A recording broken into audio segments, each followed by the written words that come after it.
Alright, hello everyone, hope you're all well, hope you're all staying safe. In today's video, there is no webcam, this is just a little live com, just my voice and my gameplay, you know, a bit fucking old school.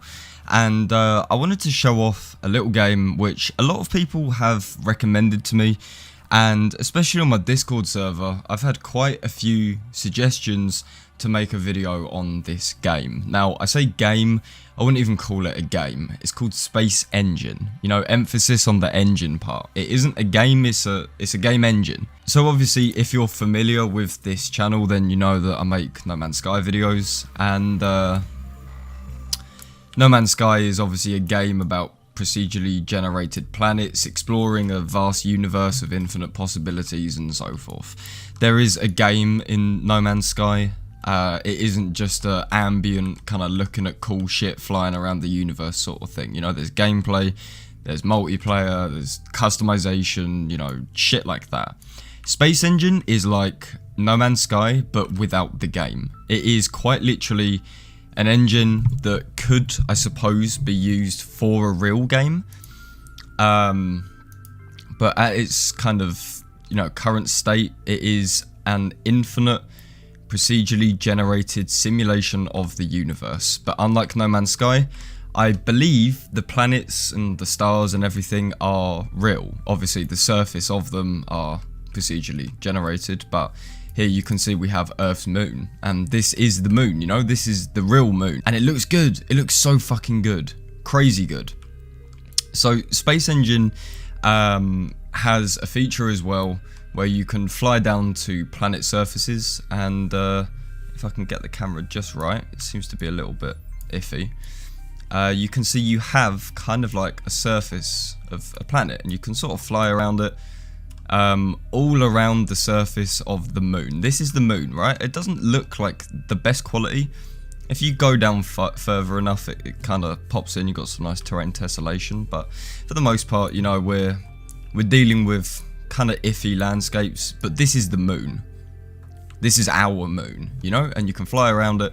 There isn't any kind of like, I don't know, rover on it or American flag, but there are, you know, craters which if you go down to are accurately represented, and the size of these as well just blows my mind. Like, this is one tiny ass crater, but you go down to the surface and it's fat. Like, look at the fucking size of this shit. The moon is probably not the best example to show because the terrain isn't great, but you can see how beautiful Space Engine is, you know?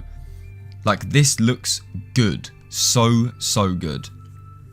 And you can even go to the dark side of the moon, you know, a little bit of Pink Floyd, and look how fucking beautiful this shit is. It's crazy. You can even see the Earth just chilling over there. So let's go take a look at good old Earth.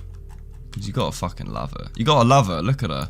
And we've just landed in Australia as well. Fucking best place on Earth, is it not? So yeah, here we have the Earth, quite obviously. And you know, we can fly about and look at the dark side of it, which you can see is all accurately modelled. I'm probably the worst person at geography, so I'm not going to really pretend like I know where anywhere really is, apart from Australia. But say we can fly down to Australia, and we can land, and here we are. Doesn't really look like Australia, but you know, we've got like the clouds and everything, the terrain, which is just shat its pants. Looks like a bit of a desolate shithole, and I suppose it's because you can't really model the entire world, you know, it makes sense. But this is planet Earth, right?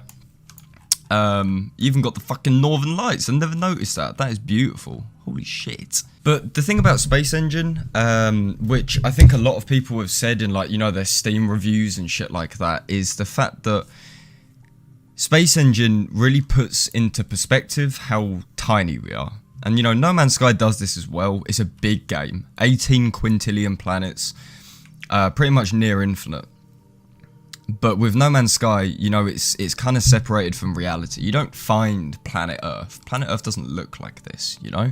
I mean, it does look like this, but in No Man's Sky, all of the planets you find are procedurally generated with an idea of what they would look like. They're not modelled on real things, you know?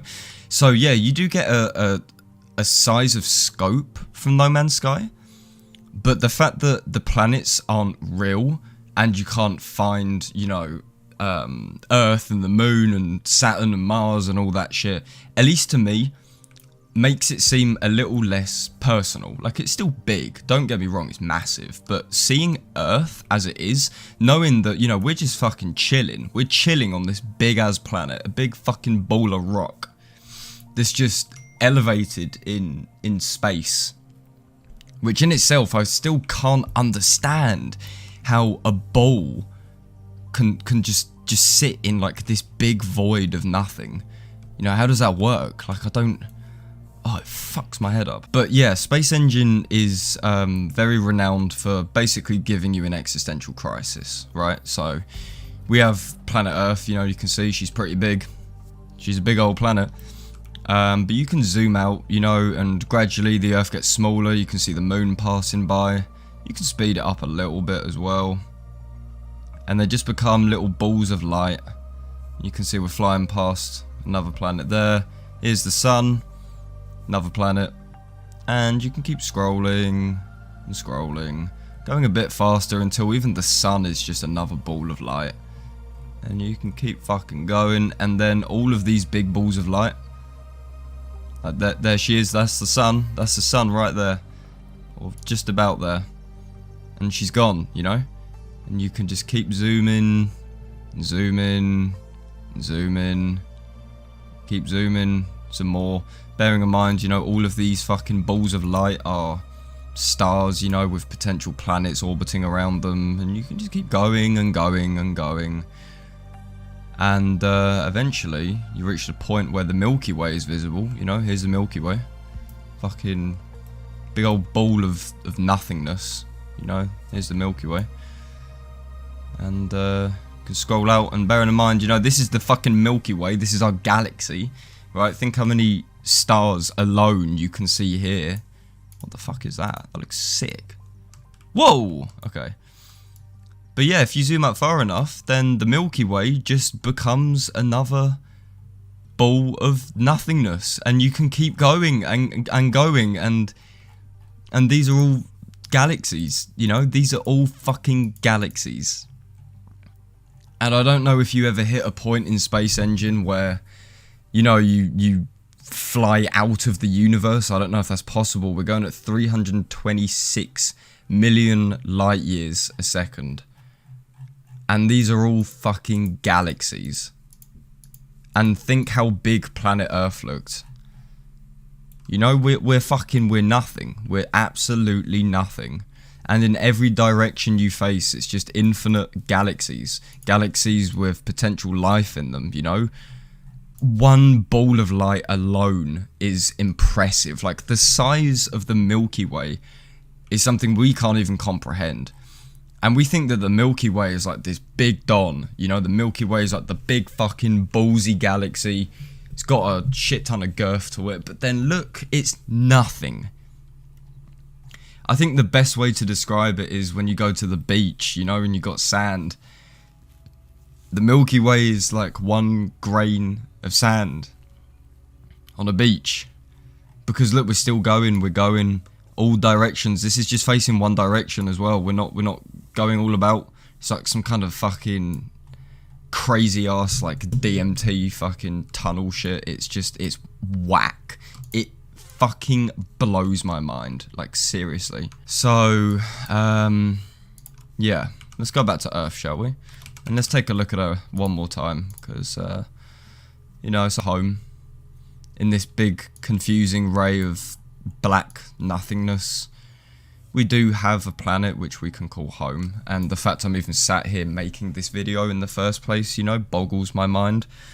That us as a species have gotten to the point of intellect that we can create a game which simulates something we have zero fucking experience with.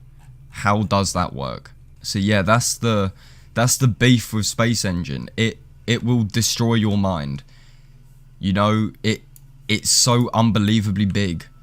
The scope of it is incredible. But then you realise that the scope of it isn't big because it's a game.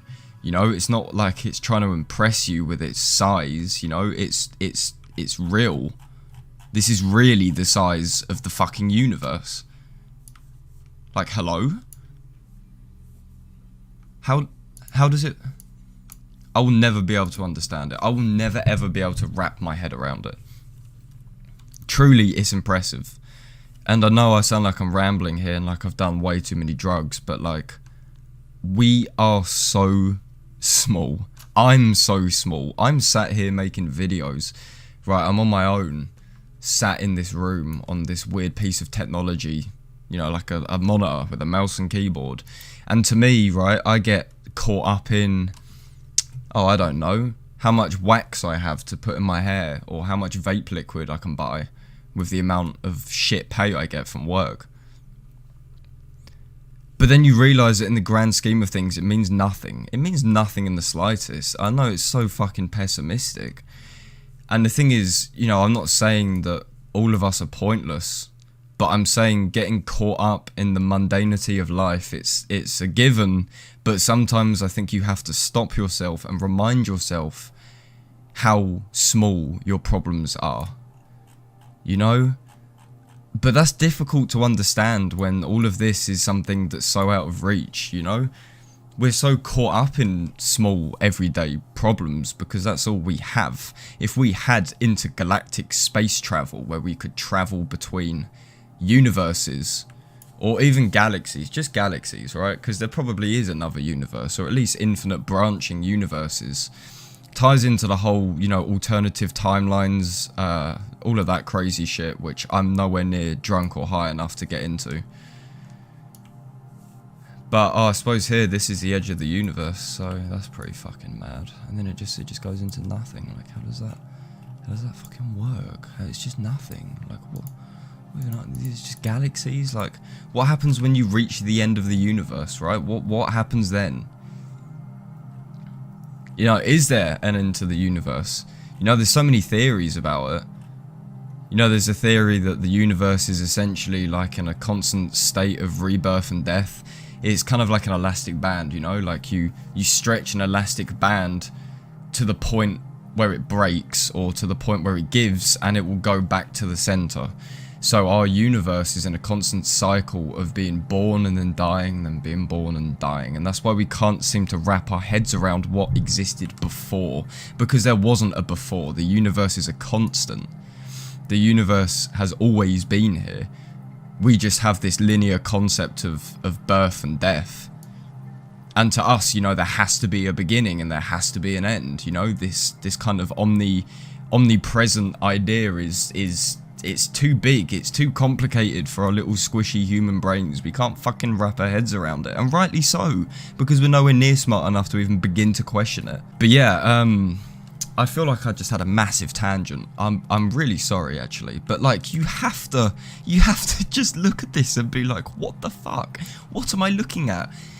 And what gets me the most, this is the part that always fucks me up when I think about the universe, is that, yeah, okay, we have these balls of light, but what are the balls of light in? You know, technically it's nothing, because it's just darkness. We associate nothing with darkness. You know, darkness is the absence of light, right? So darkness to us is like nothing. We have this word nothing. But nothing is always something. That's the problem. And when it comes to this big black void, like, what shape is it? You know, we can't look at it. It's beyond everything that we understand. It's a similar thing as well when you start, if any of you have ever delved into psychedelics, you know, you get this overwhelming feeling, at least I did, that this, you know, experience that you undertake is completely out of your perception of normality, right? You're constantly comparing things to what you've experienced. It's human nature. You know, you look at something and you're like, okay, that kind of looks like this, or it reminds me of that. But with something like psychedelics, you know, you have this experience and you're like, this isn't comparable. I have no previous evidence or previous experience to even begin to understand what I'm feeling. And this is what happens when you start thinking about the universe and the size of it and how it works. We're trapped in a box, right? We're in a box. You know, physically and metaphorically, our minds are very small, and we only understand stuff based on our experience. Anything that is entirely out of our experience, we can't understand it.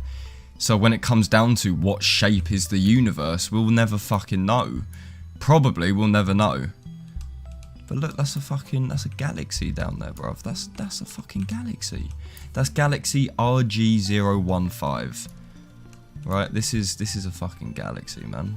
You can fly into this bitch, which you're supposed to be, and then ta-da, we're in another fucking galaxy. And look how many stars there are. This is one galaxy. One galaxy. I cannot begin to even... Maybe it's not. This isn't a galaxy. I've been catfished. I've been catfished massively. This is a galaxy, right? And in theory, we should just be able to fly through it. But the controls for Space Engine are a little bit funky sometimes. But yeah, like, here we go.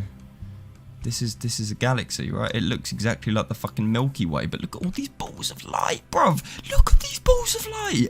What the actual fuck, man? Oh my god, it boggles me. It boggles my fucking mind. This is one galaxy. One. And how many balls of light are there? And you can go to any one of these balls of light. You just click on them. And you can go there.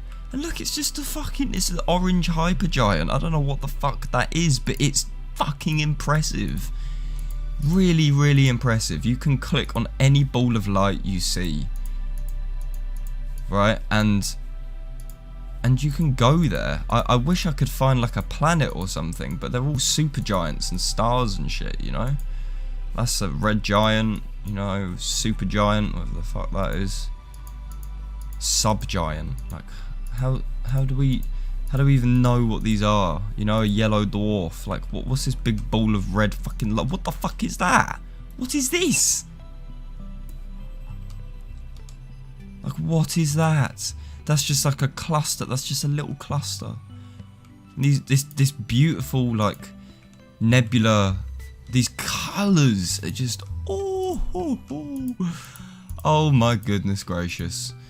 But yeah, you get what I'm trying to say, right? The universe is a big fucking place, and Space Engine is like the perfect way to realising how big things are. And this is why so many of the reviews are overwhelmingly positive. It has something crazy, like 98% positive reviews on Steam, and rightfully fucking so. And a lot of people, they review this game and they're like, this should be mandatory in school. You know, this is like a human right to know how big the universe is, because we live in the universe, right? We should be educated on how fucking huge and out of comprehension it is.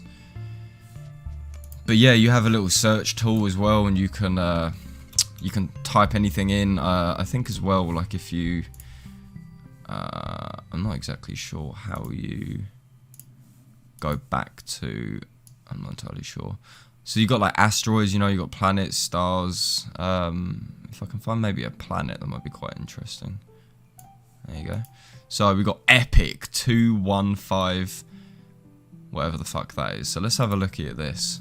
I mean, where are we even going? No one even knows. But that's a full blown planet. But like, hello? This is a planet. And you can fucking fly down to it, or some of them work and some of them kind of break a bit.